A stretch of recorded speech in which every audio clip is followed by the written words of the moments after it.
대학병원 적자입니다.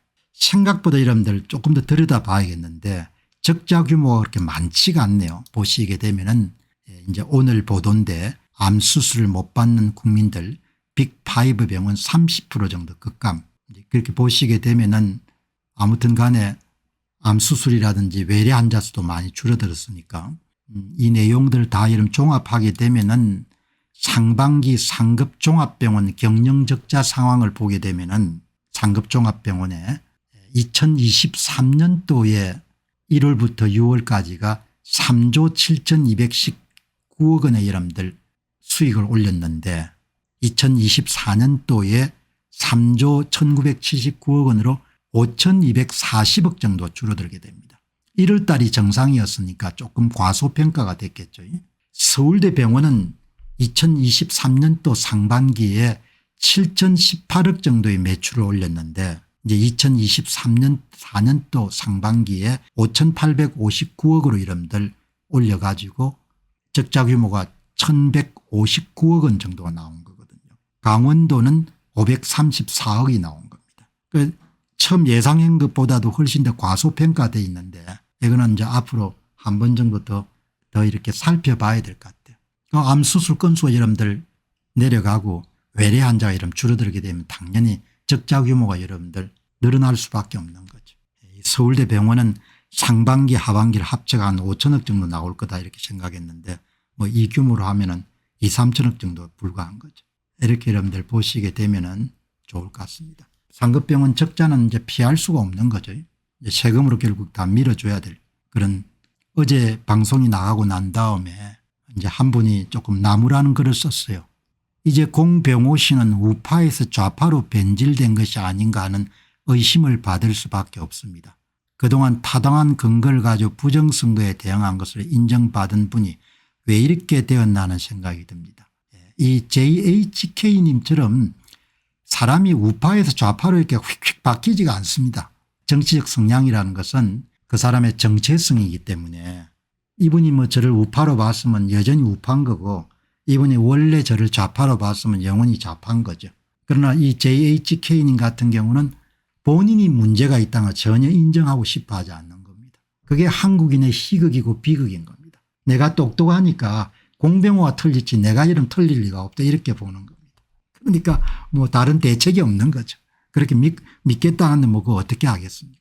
이런 글들이 많지는 않지만 한 분이 좀 신랄하게 글을 썼습니다. 조선의 정치인들은 제가 보건대는 뇌가 없거나 뇌가 있는데 현실을 외면할 만큼 악하거나 둘 다일 것입니다. 의대생과 전공의들은 아무 반응이 없는데 자기들끼리 무슨 의정협의체를 만드는다는 등 그렇게 지금 노력하고 있는 겁니다. 아니 지금 장장 7개월 넘으면 조금 더 있으면 1년이 되지 않습니까? 전공의 의대생들이 돌아오냐 말이죠. 돌아올 수가 없는 겁니다. 아니 개원이야 당장 생기가 걸린 사람들이니까 거의 80%니까 이 사람들은 쉬면은 월세 인건비가 나가고 도저히 단체 행동을 할 수 없는 그룹입니다. 오히려 단체 행동한다고 문을 닫으면 오는 환자마저 문을 연 경쟁의원에 가는데 애초에 단체 활동을 할 수 없는 겁니다. 봉지기도 쉬고 있는 의사들도 많고 하니까 그만두기 힘듭니다. 이제 남은 것은 교수밖에 없습니다. 전공의 학생들이 모르겠습니까? 복귀되어도 사제관계고 뭐고 다 파탄났다고 보면 되는 겁니다. 다 목구멍이 포도청이니까 그만둘 수가 없는 거죠. 이번 사태의 모든 여러분들 피해를 다 전공의들하고 지금 의대생들이 치르는 거지 않습니까? 기성세대 의사들은 전혀 비용을 지금 치르고 있지 않는 거죠. 개원이들은 다 문을 열었고 의대 교수는 뭐죠 분골쇄신해서 다 일을 하고 있으니까.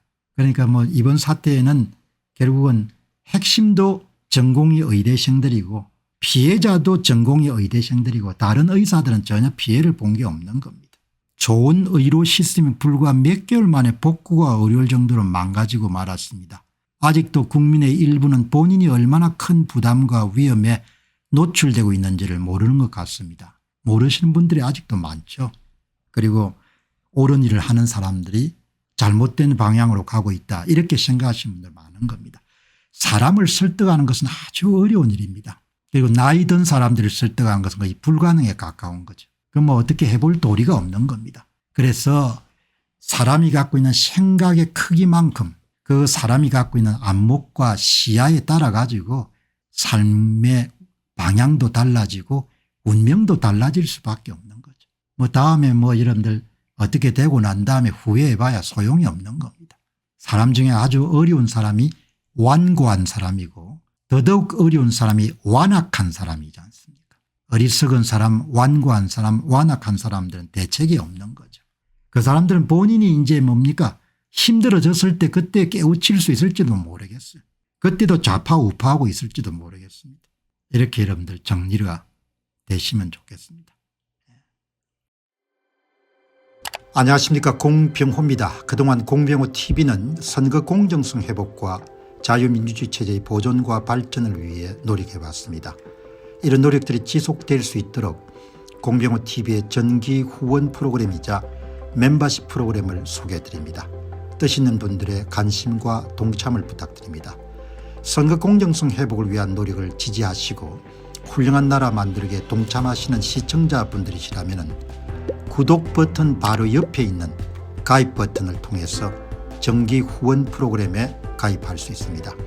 가입 버튼을 누르시면 공병호TV의 후원자가 되시게 됩니다. 여러분의 후원이 선거 공정성 회복을 위한 노력에 힘을 더할 수 있을 뿐만 아니라 자유민주주의 체제의 수호를 그리고 발전을 통해 여러분과 후손들의 삶에 빛과 소금이 될 것입니다. 특히 그동안 공병호TV는 선거 공정성 회복을 위한 노력 과정에서 채널 성장에 제약이 가해지는 불이익을 감수해왔고 지금도 그런 불이익이 계속되고 있습니다. 그럼에도 불구하고 너무나 중대한 문제이기 때문에 공병호TV의 노력은 계속될 것입니다. 여러분의 깊은 관심을 부탁드립니다. 감사합니다.